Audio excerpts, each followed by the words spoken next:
আসসালামু আলাইকুম প্রিয় দর্শক, চলে আসলাম আবার লালবাগ কেল্লাতে। লালবাগ কেল্লার ইতিহাস ঐতিহ্য নিয়ে আপনাদের সামনে তুলে ধরবো আজকের ব্লগটি। প্রিয় দর্শক, আপনাদের জানিয়ে রাখি যে এই লালবাগ কেল্লা কিন্তু 1678 সালের দিকে নির্মাণ কাজ শুরু করেছিলেন। এই যখন বাংলার সুবেদার মোহাম্মদ আজম শাহ অর্থাৎ সম্রাট আওরঙ্গজেবের পুত্র দিল্লি থেকে যখন এই বাংলায় সুবেদার হিসেবে নিযুক্ত হয়, তখন কিন্তু 1678 সালে এই লালবাগ কেল্লাটির নির্মাণ কাজ শুরু করেছিলেন। কিন্তু দুঃখজনকভাবে তিনি যখন আবার ফিরে যান দিল্লিতে, মাত্র 15 মাস সময় তিনি এসেছিলেন। কিন্তু এরপরে এই নির্মাণ কাজ থেমে যায় এই লালবাগ কেল্লার। পরবর্তীতে সুবাদার শায়েস্তা খান তিনি আবার এই নির্মাণ কাজ শুরু করলেন। কিন্তু দুঃখজনকভাবে যখন পরিবী মারা যান, অর্থাৎ শায়েস্তা খান কন্যা পরিবী মারা গেলে এই লালবাগ কেল্লার নির্মাণ কাজ পুরোপুরি বন্ধ করে দেওয়া হয়। তো আজকে জানাবো, আজকে এই ঘুরে দেখাবো আজকের এই ইতিহাস ঐতিহ্য নিয়ে এই বিশাল যে লালবাগ কেল্লার সত্যতা কি রয়েছে, এবং আপনাদের সামনে তুলে ধরবো এর ইতিহাস ঐতিহ্য এবং এই মুঘল আমলের যে জ্যান্ত প্রতীক এবং সরাসরি মুঘল সম্রাটদের হাতে গড়া এই লালবাগ কেল্লা যদি একটি অসমাপ্ত দুর্গ। তো দেখতে থাকুন, উপভোগ করতে থাকুন। চলুন আর কথা না বলে আজকে শুরু করি আজকের ব্লগটি। ভারতবর্ষে মুঘল স্থাপত্যের অন্যতম নিদর্শন যতগুলো রয়েছে তার মধ্যে রয়েছে তাজমহল, আগ্রার লাল কেল্লা, কিংবা দিল্লির সে লাল কেল্লা, দিল্লি মসজিদ সহ অনেক বড় বড় বিখ্যাত সেই স্থাপনাগুলো। তারই ধারাবাহিকতায় সম্রাট আওরঙ্গজেবের পুত্র মোহাম্মদ আজম শাহ যখন এই বাংলায় সুবাদার হিসাবে আসেন, তখন এই লাল কেল্লার অনুকরণে কিংবা মুঘলদের স্থাপত্য শৈলীর অনুকরণে এই লালবাগ কেল্লা নির্মাণ হচ্ছিল, কিন্তু এটি অসমাপ্ত থেকে যায়।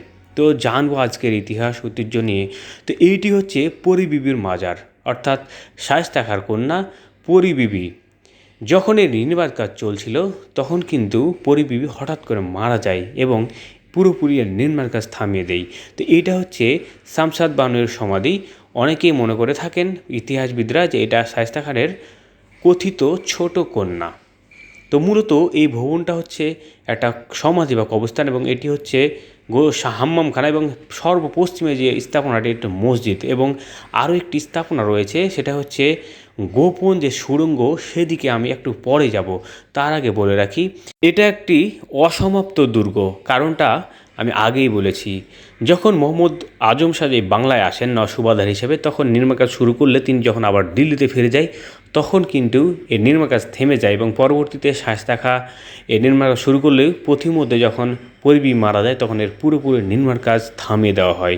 তো এইটি হচ্ছে সেই গোপন সুড়ঙ্গ, যেটার মুখটা এই জায়গায়, এবং গেটটা কিন্তু তালা দেয়া।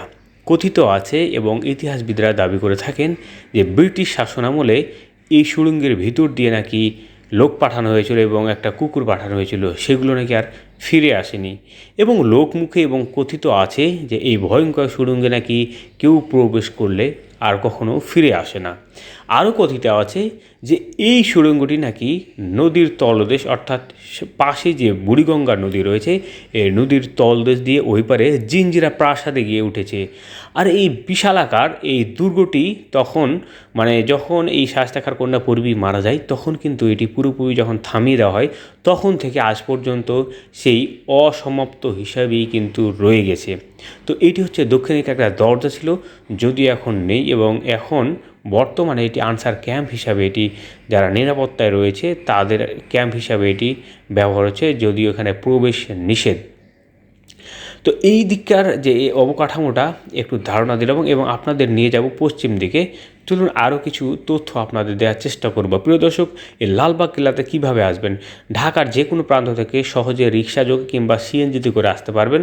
তবে ঢাকার এই পুরান ঢাকার অলিগলি যেহেতু একটু সরু, তাই বড় গাড়ি নিয়ে আসার চিন্তাভাবনা করবেন না।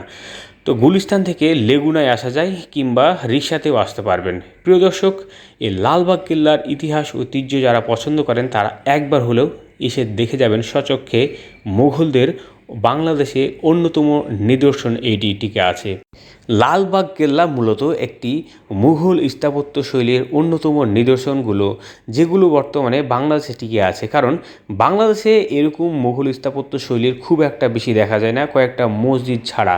অর্থাৎ হাতে গোনা মাত্র কয়েকটা মসজিদ রয়েছে যেগুলো বিখ্যাত হয়ে আছে, কিন্তু তাছাড়া ভারতের যেরকম লালবাগ কেল্লা কিংবা দিল্লির জামে মসজিদ কিংবা লাল কেল্লা বলেন কিংবা বিখ্যাত সেই তাজমহল বলেন না কেন, এরকম মহাবিখ্যাত কোনো নিদর্শন এই বাংলাতে নেই। তবে যেটুকু আছে এই লালকেল্লাই ধরে রেখেছে। তো প্রিয় দর্শক, মুঘলদের স্থাপত্য শৈলী যদি সচক্ষে দেখতে চান তাহলে সময় করে একবার হলেও দেখে যেতে পারেন। এই ইতিহাসের একটা অংশ হিসাবে জড়িয়ে রাখতে পারেন নিজেকে। তো প্রিয় দর্শক, সবাইকে ধন্যবাদ জানিয়ে আজকের মতো শেষ করছি এখানে। সবাই ভালো থাকবেন, আল্লাহ হাফেজ। ভালো লাগলে একটা লাইক এবং কমেন্টস করতে